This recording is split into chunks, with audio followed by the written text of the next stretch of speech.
The Honourable Steve Chadwick. I just rise to take a short call to add really to the words of the previous speaker and speakers before me here.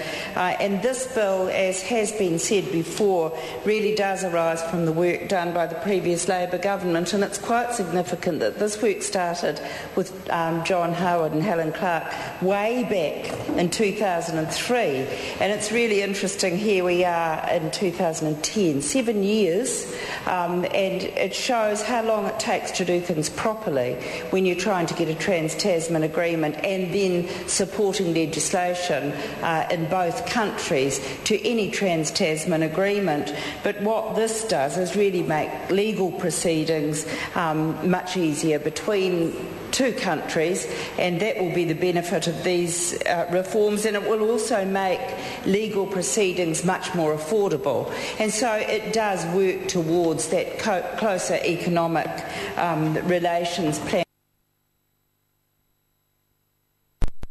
Some of those that have worked on this, particularly David Goddard QC, he was a member of the Trans-Tasman Working Group, and they reported back to the Labor-led government in 2005, and he pointed out at that time that these are the most far-reaching proposals between any two sovereign states with separate legal systems. Now, the Minister today, Simon Power, mentioned that the enabling legislation is already tabled in Australia, so we're not going to get in the way of our legislation being progressed through all stages. But I do also feel it's important to acknowledge the work of Leanne Dalziel. She signed the agreement between New Zealand and Australia in Christchurch. That was 2008, so you can see how long these steps take. You can't supercharge something like this. It has to go through the Australian system, and then our legislation in New Zealand has to take our pathway.